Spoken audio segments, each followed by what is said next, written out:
Meus irmãos e minhas irmãs, graça e paz da parte de Deus, do nosso Senhor Jesus Cristo. Certo aí? Áudio funcionando? Ok? Então nós podemos continuar. Graça e paz, querido, querida, você que está na sua casa, o nosso encontro semanal, a cada domingo, nós estamos celebrando o nome do nosso Deus nessa nova maneira que tivemos para nos reunir nesse tempo de pandemia e agora nesse tempo de reforma e ampliação do nosso templo.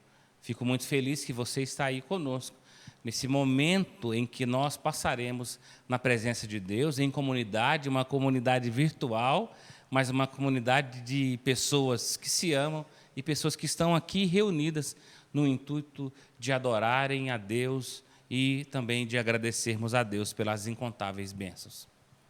Eu peço para você não se esquecer daquilo que a gente sempre tem falado, para você se inscrever no nosso canal do YouTube, para você ativar os sininhos de notificação, para você curtir esse vídeo, ir lá no joinha, apertar, curtir o vídeo, gostei do vídeo e compartilhar esse vídeo.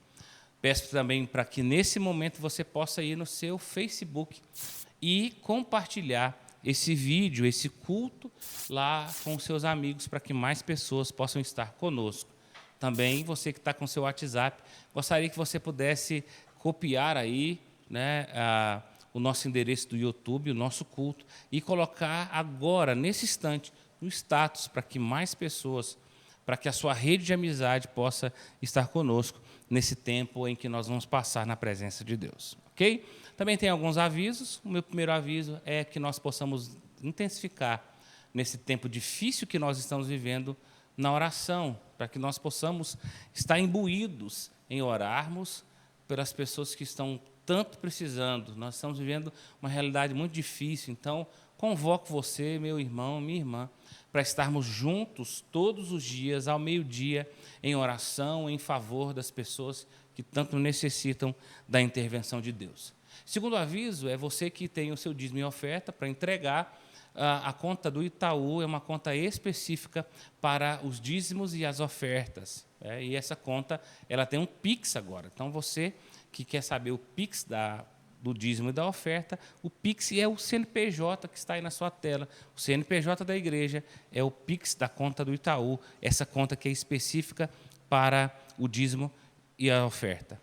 A conta da Caixa Econômica é uma conta específica para a reforma e ampliação do nosso templo. Essa conta não tem Pix, nós estamos com algumas dificuldades de atualizar o nosso cadastro, mas logo nós resolveremos, e quando resolvermos, vamos falar para você. Então, a conta está aí para você fazer o depósito, a transferência, aquilo que você puder. Ok? Penso que só são esses avisos. Vamos orar, queridos? Senhor, na Tua presença nós estamos, somos gratos. Agradecemos ao Senhor pela manifestação do Senhor no nosso meio. O nosso pedido é que, nesta hora que vamos passar aqui, em Tua presença, como comunidade reunida, a Igreja Presbiteriana Independente de Jataí, junto com os irmãos e as irmãs de todas as localidades do país, juntos para adorarmos e cultuarmos o nosso Deus. Nós vamos Te adorar na beleza da Tua santidade, ó Deus, e esperamos e desejamos que o Senhor receba a nossa adoração, porque assim é que nós estamos aqui e viemos aqui, ó Deus, em nossas casas, reunidos através desse aplicativo para adorarmos o Senhor. Louvado seja o Seu nome, ó Pai, oramos no nome de Jesus, o nosso Senhor. Amém. Bem, o Salmo 96, verso 9 diz: adorai o Senhor na beleza da sua santidade, tremei diante dele todas as terras. Nós vamos adorar o nosso Deus. Nesse momento, peço para você ficar à vontade na sua casa, mas se você puder, junto com a sua família, erguer aí o volume da sua TV, para nós juntos adorarmos o nosso Deus.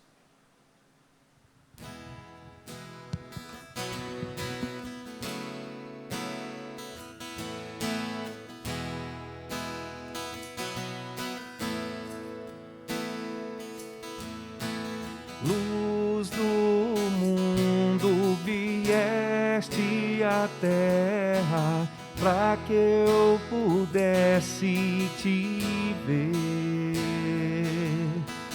Tua beleza me leva a adorar-te, quero contigo viver. vim para adorar-te, vim para prostrar-me, vim para dizer que és meu Deus, és totalmente amável, totalmente digno, tão maravilhoso para mim.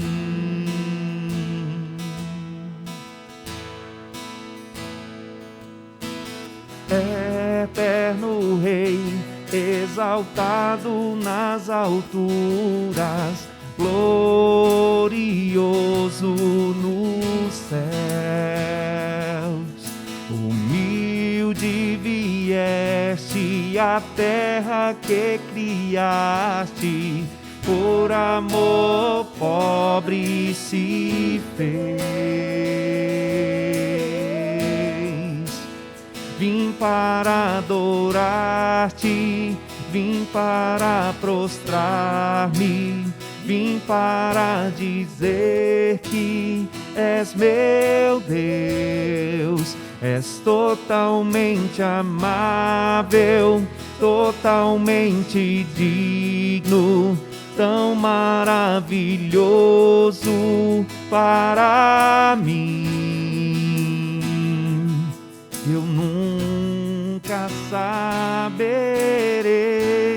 o preço dos meus pecados lá na cruz.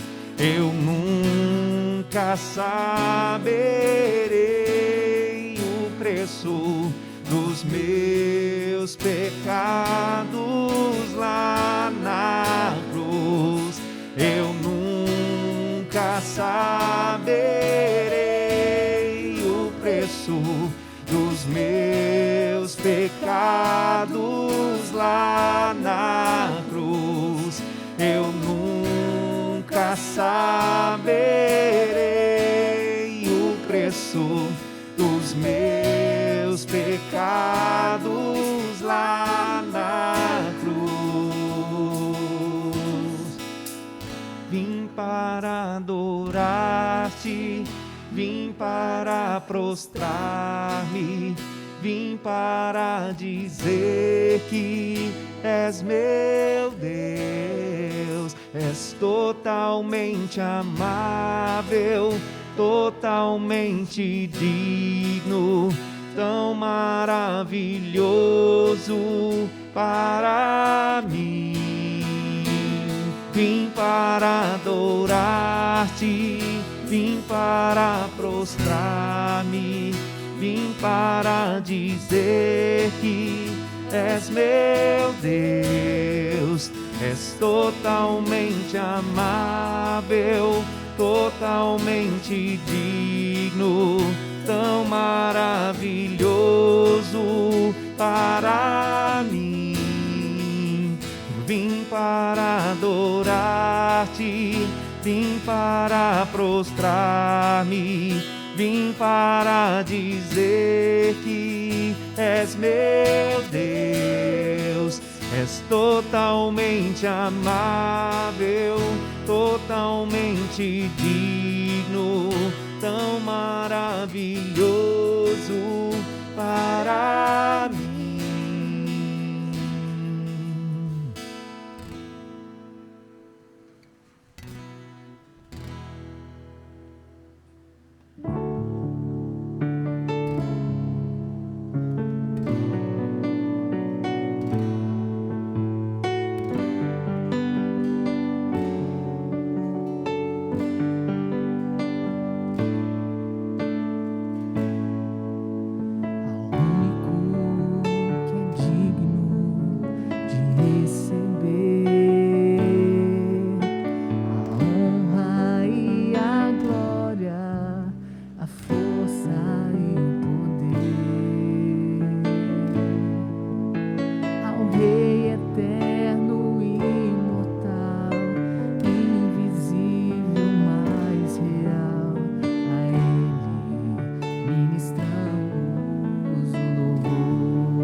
Jesus.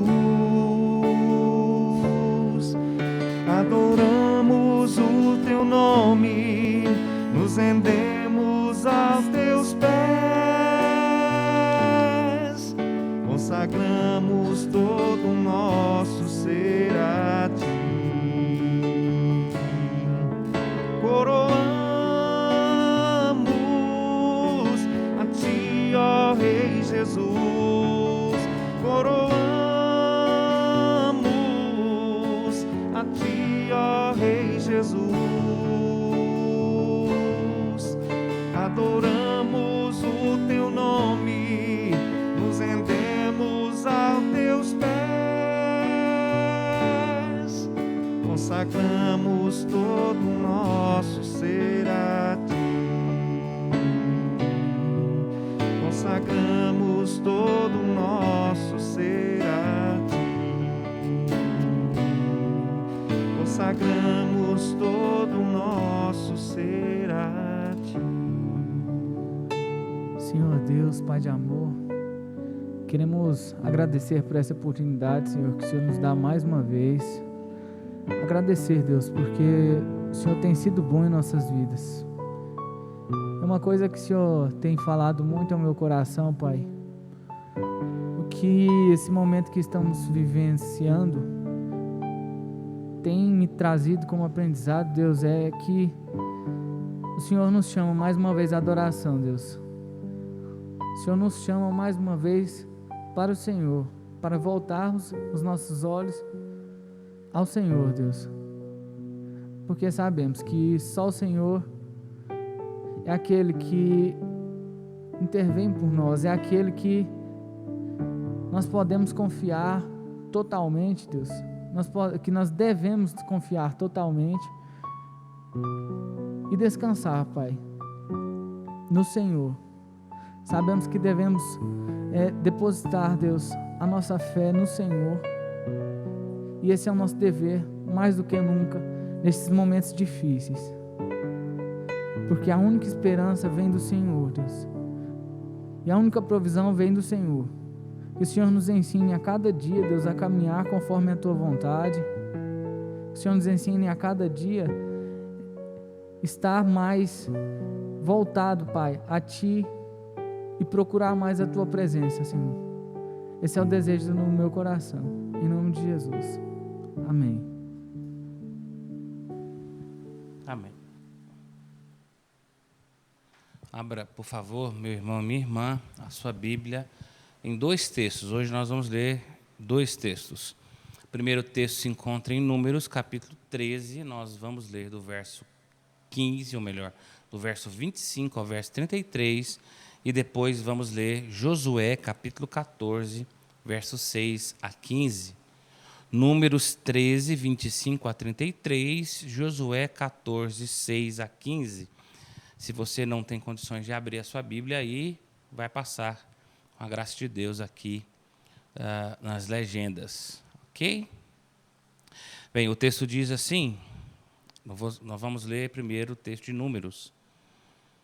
Ao cabo de 40 dias, voltaram de espiar a terra, caminharam e vieram a Moisés e Arão e a toda a congregação dos filhos de Israel no deserto de Parã, a Cádiz. Deram-lhes conta a eles e a toda a congregação e mostraram-lhes o fruto da terra. Relataram a Moisés e disseram: fomos à terra a quem nos enviastes, e verdadeiramente mana leite e mel, este é o fruto dela. O povo, porém, que habita nessa terra é poderoso, e as cidades muito grandes e fortificadas. Também vimos ali os filhos de Anak. Os filhos de Anak são gigantes, ok? Os amalequitas habitam na terra do Neguebe, os heteus e jebuseus, os amorreus habitam na montanha, os cananeus habitam ao pé do mar, à ribeira do Jordão. Então Calebe fez calar o povo perante Moisés e disse: Eia, subamos e possuamos a terra, porque certamente prevaleceremos contra ela.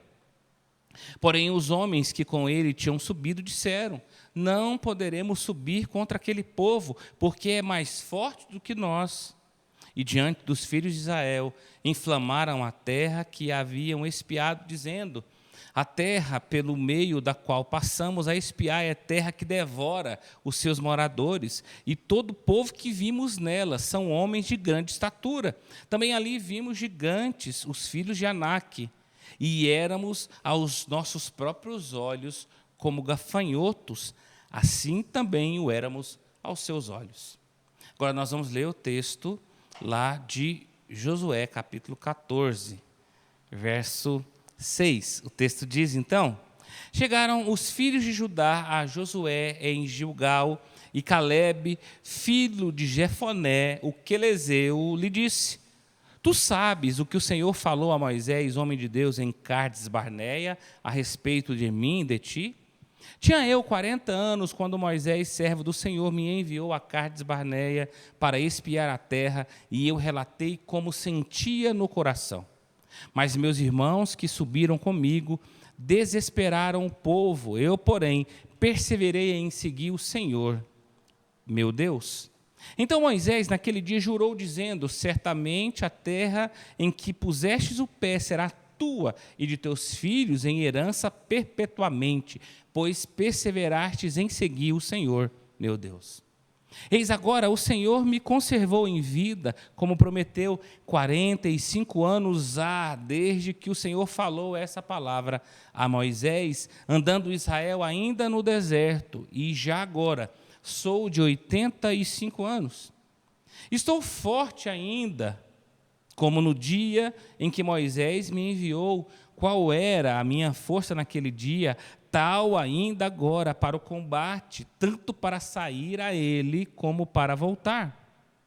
Agora, pois, dar-me esse monte de que o Senhor falou naquele dia, pois naquele dia ouviste que lá estavam os anaquins e grandes e fortes cidades. O Senhor, porventura, será comigo para os despossar, como prometeu.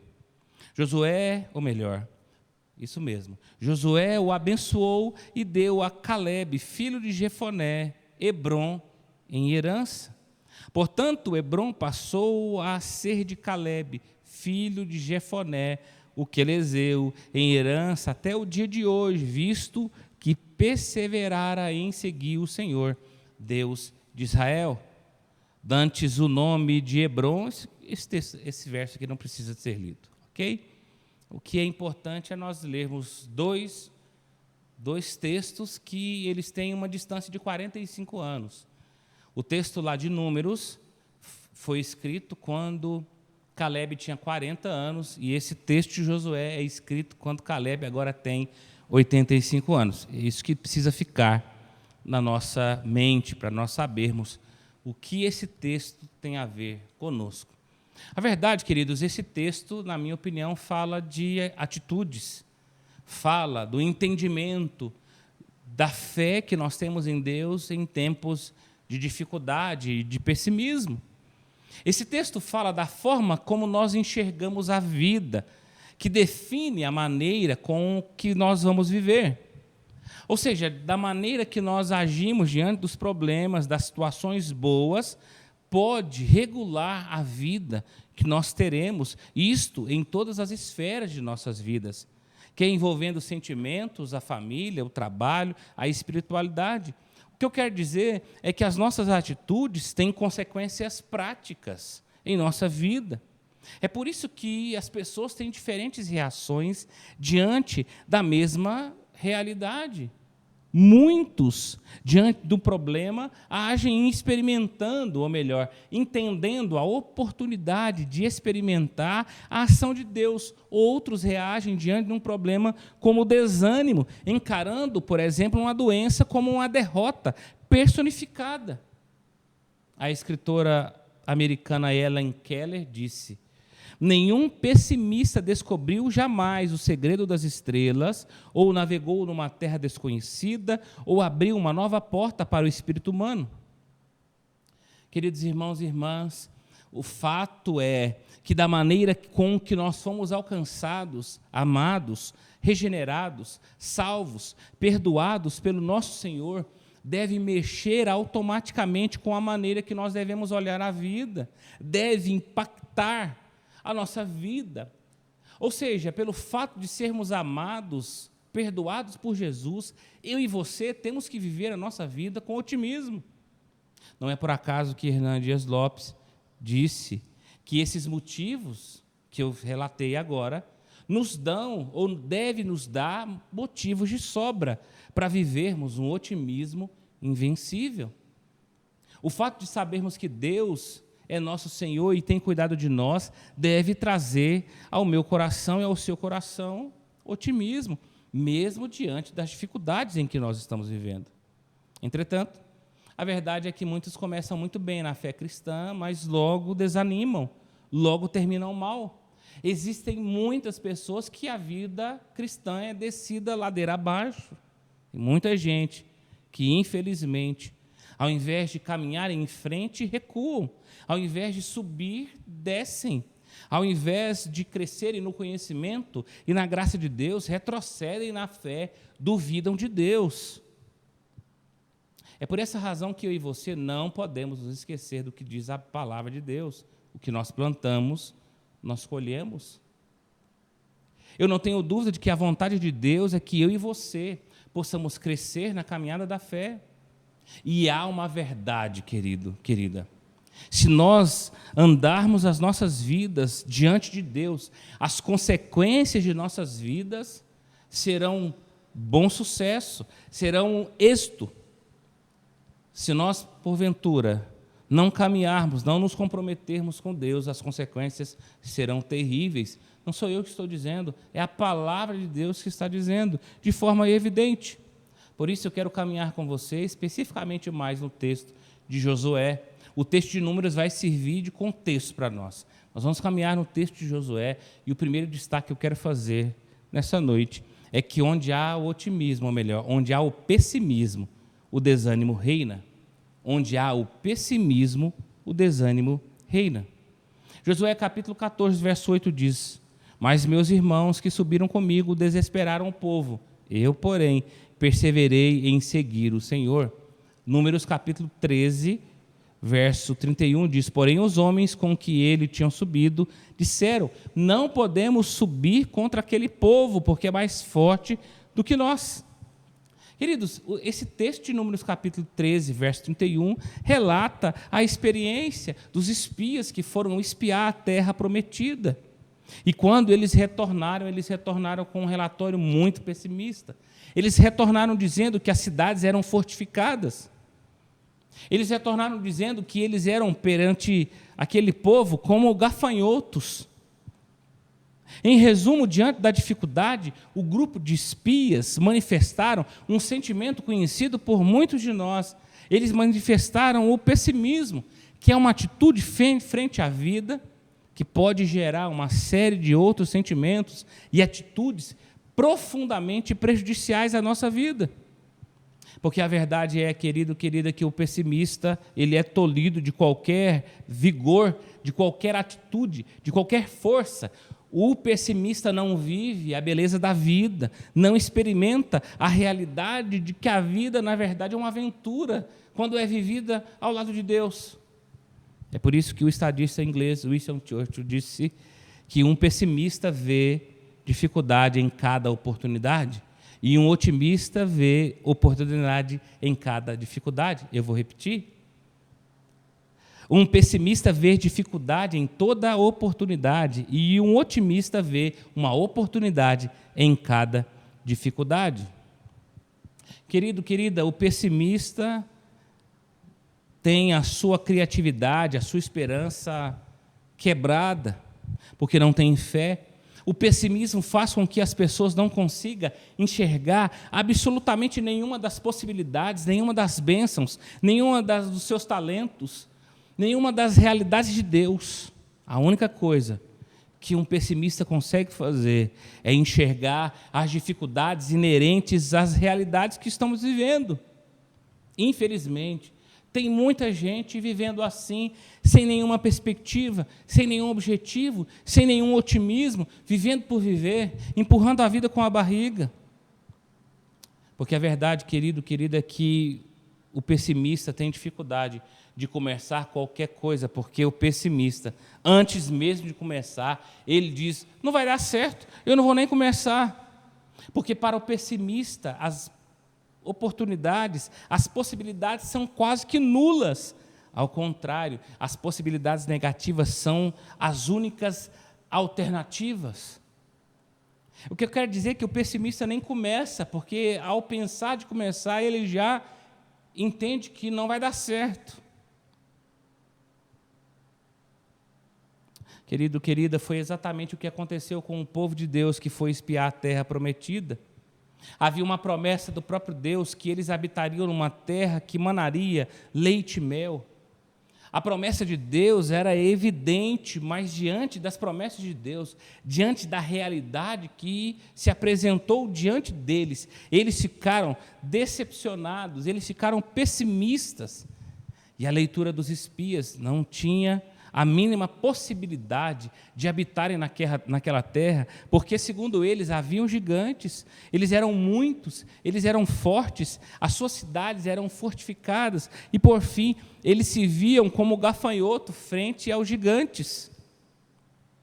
Bem, querido, querida, diante dessa realidade, eles se desanimaram, eles perderam a esperança.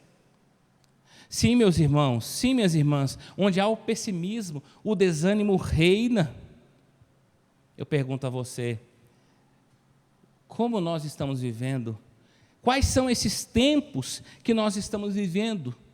A realidade é que me parece que os tempos que nós estamos vivendo estão se revelando tempos de pessimismo. Parece que nós não conseguimos achar uma saída para sairmos desse pesadelo. Agora, onde há o pessimismo, o desânimo reina, nós não podemos nos esquecer que existe um Deus que continua no trono. Segundo lugar, onde há o desânimo, floresce o medo. Desânimo é igual a medo. Desânimo é igual a medo. É isso que o texto nos diz. O verso 8 diz exatamente isso. Olha, os meus irmãos que subiram comigo temeram, desesperaram, mas eu perseverei em seguir o Senhor. É exatamente isso que o versículo de número 8 revela. É o relato pessimista dos espias que começaram a nutrir um sentimento de desânimo diante de qualquer situação. Eles perderam o incentivo, eles perderam o ânimo de avançar e possuir a terra prometida. É o desânimo criado pelo pessimismo que faz com que o povo fique profundamente amedrontado. É isso que acontece aqui nesse texto. Afinal de contas, o povo ouviu um relato desanimador.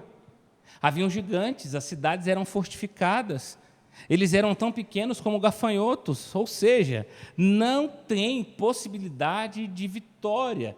Quando isso ocorre, o desânimo impera. Queridos, eu não tenho dúvida de que às vezes o medo é um sentimento benéfico, porque o medo nos possibilita não vivermos situações desagradáveis. No entanto, o medo pode nos privar de alcançar aquilo que Deus espera de nós. O medo pode nos paralisar diante da necessidade de avançar. O medo pode fazer com que eu e você retroceda quando Deus está mandando caminhar avante. É exatamente isso que está acontecendo no texto de Números. No capítulo 14, logo depois de Moisés ouvir Calebe, depois do relato dos espias, o texto diz que toda a congregação de Israel chorou a noite inteira e eles começaram a murmurar contra Moisés. Eles disseram: quem dera tivesse morrido no Egito, ou mesmo no deserto, porque o Senhor está nos trazendo para essa terra, só para nos deixar cair a espada? Nossas mulheres e os nossos filhos serão tomados como despojo de guerra. Não seria melhor voltar para o Egito? Disseram uns aos outros: escolheremos um chefe e voltaremos ao Egito. Queridos, diante do relatório pessimista dos espias, o povo chorou toda a noite e estava desejando retroceder. E é exatamente isso que acontece em nossas vidas. Quando nós não enxergamos a ação de Deus nas situações difíceis, quando nós não enxergamos que Deus está no nosso meio, está na nossa luta, nós começamos a desanimar, e o nosso problema que é pequeno se torna um gigante diante de nós. Porque nós estamos pessimistas, nós estamos desanimados, nós achamos que os problemas são invencíveis, são gigantes que nós não conseguimos nunca sobrepor e ficamos amedrontados, desanimados. Meus irmãos, quanto medo tem tomado conta dos nossos corações nesses dias, quantas notícias ruins, quantas mortes, quantas famílias enlutadas, quanto medo.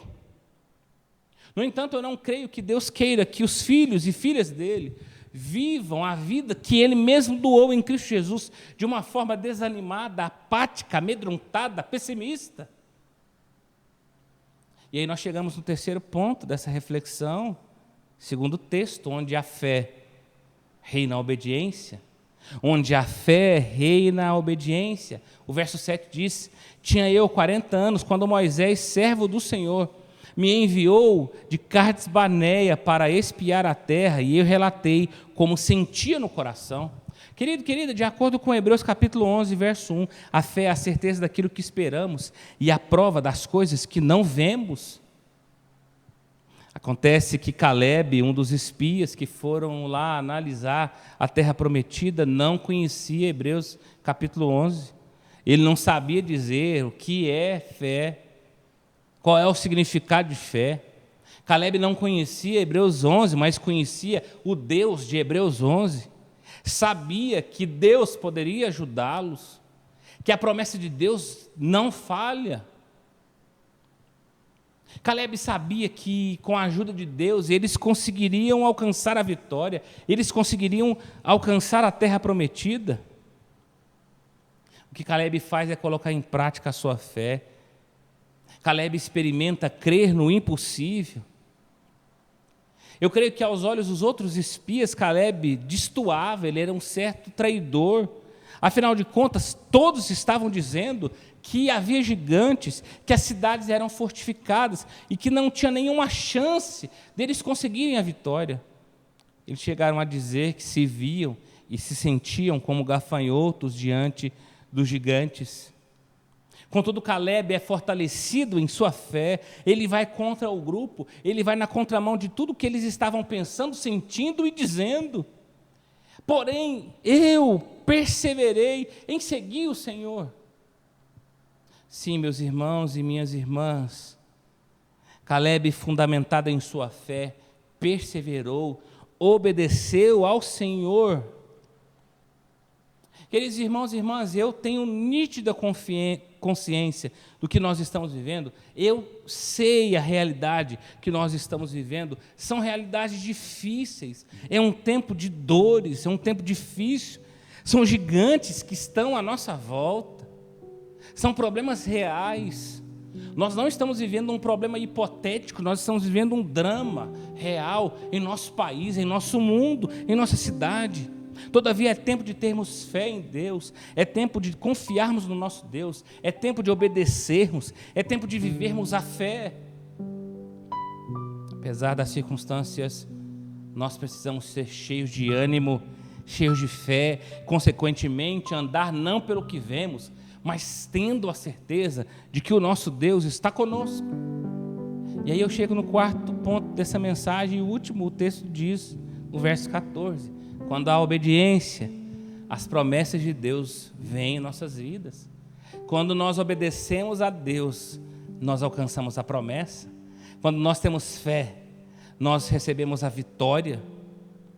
É isso que o texto diz. Portanto, Hebron passou a ser de Caleb, filho de Jefoné, o quelezeu, em herança até o dia de hoje, visto que perseverou em seguir o Senhor, Deus de Israel. Ou seja, depois de 45 anos, Caleb pede a Josué a posse do Monte Hebron a si e aos seus descendentes. É exatamente isso que acontece. Caleb, como fruto da sua obediência a Deus, recebe a bênção de Deus. Queridos, o pessimista vai dizer o seguinte: recebeu a bênção de Deus, ok, mas depois de 45 anos. Mas o otimista, o que tem fé em Deus, entende que a promessa de Deus não chega no nosso tempo, mas no tempo de Deus.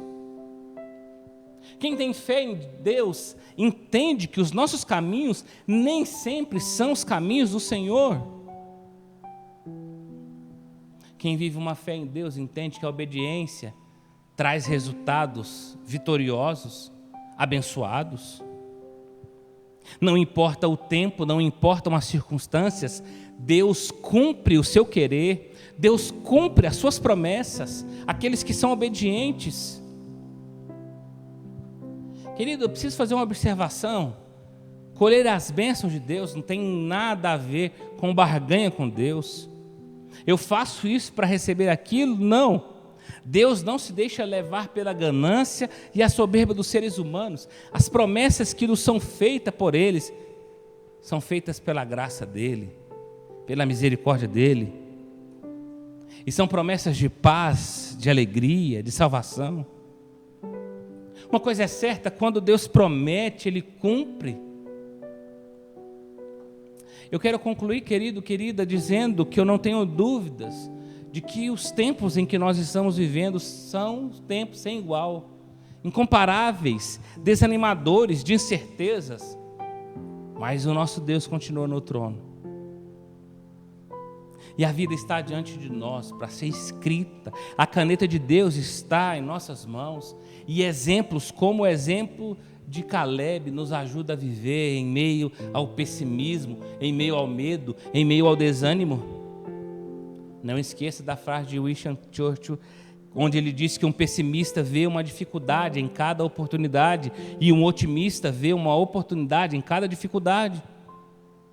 Assim, meu irmão e minha irmã, nós temos que tomar cuidado com as nossas atitudes. Nós não podemos ser pessimistas frente à obra de Deus, frente à realidade de Deus, frente às nossas vidas, porque onde há o pessimismo, o desânimo reina. Onde há o desânimo, floresce o medo, mas ao contrário, onde há fé, reina a obediência. E quando nós obedecemos a realidade da palavra de Deus, é que nós recebemos a promessa de Deus.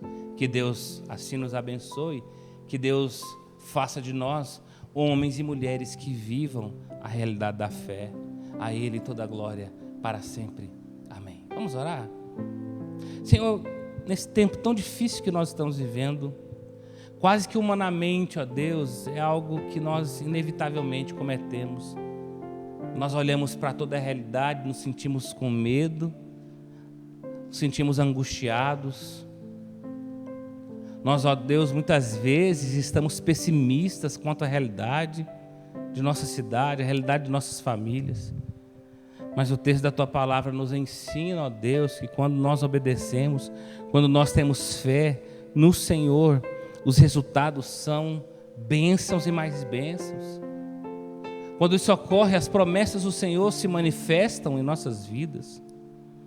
Nós pedimos, ó Deus, que nós sejamos achados como homens e mulheres de fé, que obedecem e por isso recebem as bênçãos graciosas do Senhor.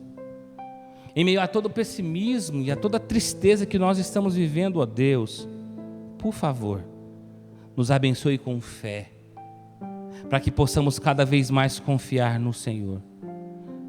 Deus amado, nos encha de esperança, em meio a esses tempos difíceis, que nós possamos ter a certeza de que o Senhor está cuidando de cada detalhe de nossas vidas. Nos abençoe, ó Deus. O nosso pedido e desejo é que o Senhor estenda as suas mãos sobre as pessoas que estão enlutadas, sobre as pessoas que estão enfermas e faça, ó Deus, uma obra de restauração, uma obra de cura na vida dessas pessoas. E a nós e aos nossos, ó Deus, que o Senhor possa cada vez mais nos inspirar, para que diariamente nós possamos confiar no Senhor e vivermos de fé em fé, porque sem fé é impossível agradar o Senhor. Ao Senhor seja dada toda a honra, glória e louvor. Oramos assim no nome de Jesus Cristo, nosso Senhor. Amém. Recebam a bênção, meus irmãos. minhas irmãs, o amor de Deus, o nosso Pai, a graça restauradora de Jesus Cristo, Filho de Deus, e a comunhão, a consolação e o fruto do Espírito Santo seja sobre nós, irmãos e irmãs, mas não somente a nós, a toda a igreja cristã espalhada por toda a terra, não somente hoje, mas para todo sempre. Amém.